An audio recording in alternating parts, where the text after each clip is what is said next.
ഞങ്ങൾ കൺട്രാക്ട് ഉൾപ്പെടെ ക്രിസ്മസ് ആഘോഷത്തിന് ഗോവയുടെ തലസ്ഥാനമായ പനാഞ്ചിയിലോട്ട് യാത്രയാവാൻ പോവുകയാണ്. ഉടൻ തന്നെ നമ്മൾ പനാഞ്ചി ഗോവയുടെ തലസ്ഥാനത്തേക്ക് എത്തി പോകും. ഈ രണ്ടുപേര് കൂട്ടുകാരുണ്ടായിരുന്നു, അവർ മുംബൈ പോയി കഴിഞ്ഞു. ഇനി അതിൻ്റെ പിറകെ ഞങ്ങൾ പോകും. ഇതാണ് നമ്മളെ റൂം.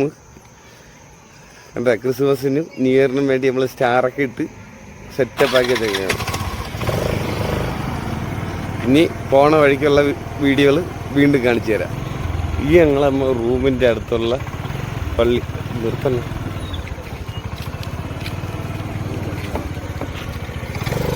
നമ്മളെല്ലാ വർഷവും വരാൻ നേരത്തും ഇവിടെ മെഴുകുതിരി കത്തിച്ചാണ് പണി തുടങ്ങുന്നത്. ക്രിസ്മസും ന്യൂ ഇയറും ആഘോഷമുള്ളതുകൊണ്ട് ഇവിടെ എല്ലാം ക്ലിയറായിട്ട് അവർ നല്ല രീതിയിൽ അലങ്കരിച്ചിട്ടുണ്ട്. ക്രിസ്മസ് എന്ന് പറഞ്ഞു കഴിഞ്ഞാൽ ഗോവാക്കാരുടെ മെയിൻ ആഘോഷമാണ് ക്രിസ്മസും ന്യൂ ഇയറും. ആ നേരെ കാണുന്ന ഫ്രണ്ടിലെ ബിൽഡിങ് അവിടുത്തെ സ്കൂളാണ്. ഇത് ഇവിടുത്തെ മെയിൻ ചർച്ച്.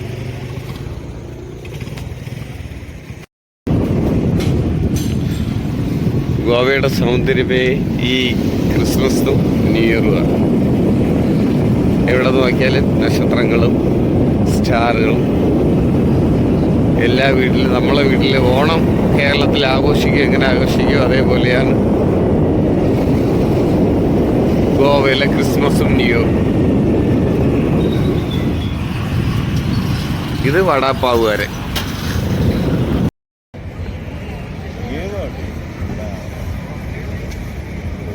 ഗോവയുടെ തലസ്ഥാനത്ത് പഞ്ചിമിൽ കിടക്കുന്ന കാസിനോകളാണിത്. ഇതെല്ലാം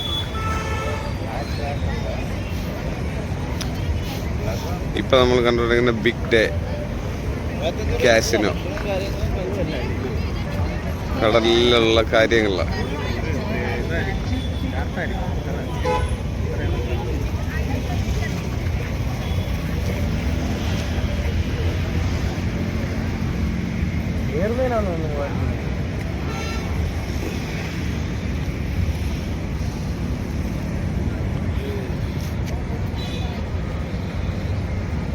ഇപ്പോൾ കാണുന്നത് നമ്മൾ മജസ്റ്റിക് ഫ്രൈഡ് കാസിനോ.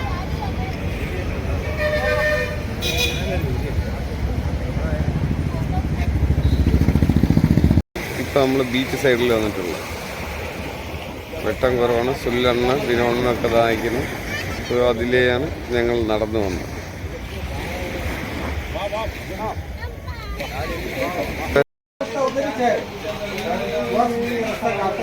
ഞങ്ങളെ പണിക്കാരെല്ലാം കൂടെ ഗോവയോടനുബന്ധിച്ച് കാപ്പി കുടിക്കാൻ വേണ്ടി ഹോട്ടലിൽ വന്നിരിക്കുക. സുല്ലെണ്ണ എന്തായിരിക്കുന്നു ന്യൂസിലൻ്റെ അടുത്ത് ഈ ഷീറ്റിൽ എനിക്കുള്ള സ്ഥലമാണ്. ഒരു വിനോദമുണ്ട്. എല്ലാം ഓർഡർ ചെയ്തിട്ട് കഴിക്കാൻ തയ്യാറായിരിക്കുക.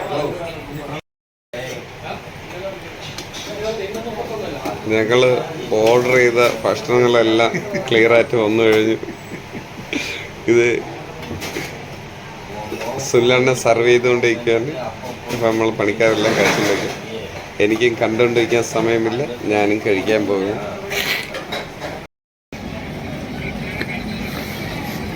ഇതൊക്കെ ഇവിടുത്തെ ഫുട്പാത്ത് കച്ചവടങ്ങളാണ്. ഞങ്ങൾ കാപ്പിയൊക്കെ കൂടി കഴിഞ്ഞ് നമ്മളെ കൂടെയുള്ള 3-4 പണിക്കാരും കൂട്ടിലോട്ട് പോകുക. സുല്ലെണ്ണ നമ്മളെ കണ്ടാക്കും.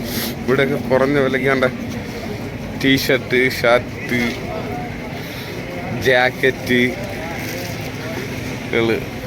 തുണിക്കടകൾ ഒരുപാടുണ്ട്.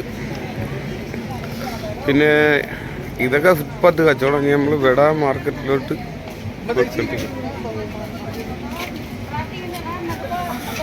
ഇവിടെ ഫോണ് പെണ്ണുങ്ങളെ നേരെ പിടിച്ചു കഴിഞ്ഞാൽ കംപ്ലൈൻ്റ് ആകും കേട്ടോ. നേരത്തെ അങ്ങനെ ഒരു ചെറിയ കംപ്ലൈൻറ്റ് വന്നു. അതുകൊണ്ട് കുറച്ച് മാർക്കറ്റിനകത്ത് കയറിയിട്ട് പിടിക്കാം.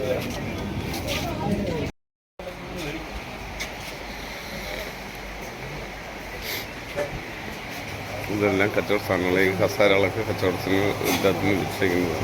തുണിക്കടകളും മെത്ത, മാറ്റ്, जैकेट ये कितने है भैया? इंग्लिश है, इंग्लिश बोलते वो लेने को गया आ रहा है। आदमी नहीं है, नहीं हमारे को ये लेने का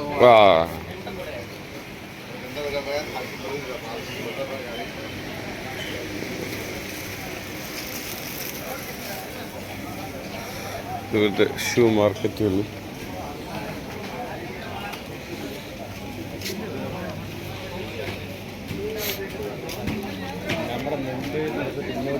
ആ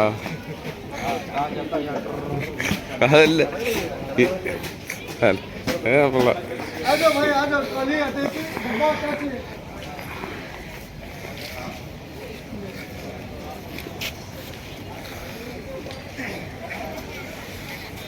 തുണികൾ ഗോവയിലെ തുണി മാർക്കറ്റുകളാണ്.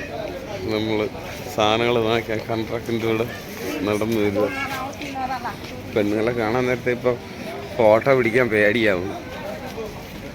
നല്ല ഫ്രോക്കുകൾ, ജാക്കറ്റ്സ്, ഈ ചപ്പൽ കാ ദുക്കാൻ.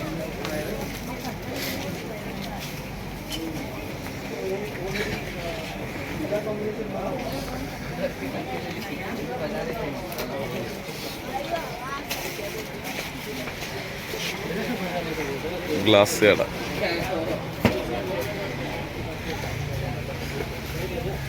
സൺഗ്ലാസ് ഒരെണ്ണം മാച്ചായി കൊള്ളായിരുന്നു. എൻ്റെ ദൈവമേ. പിന്നെ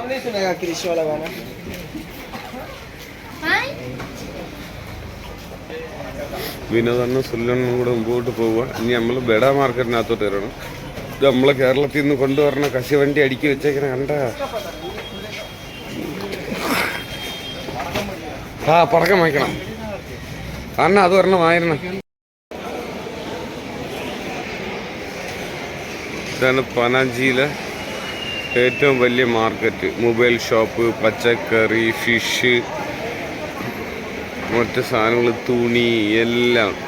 ഭയങ്കരമായ ഒരു 3 നില ബിൽഡിങ്ങിനകത്താണ് ഈ ഷോപ്പ്. ഇതാണ് ഇവിടുത്തെ മാർക്കറ്റ്. നമ്മളെ നാട്ടിലെ ചന്ത പോലെ നടക്കും. പക്ഷെ ഇവിടെ ഫുൾ ക്ലീനും ക്ലിയറുമാണ്. ആർട്ട് വർക്കുകൾ എല്ലാം ഉണ്ട്. മൊബൈൽ ഷോപ്പ്, പുല്ലെണ്ണം നിൽക്കുന്നു.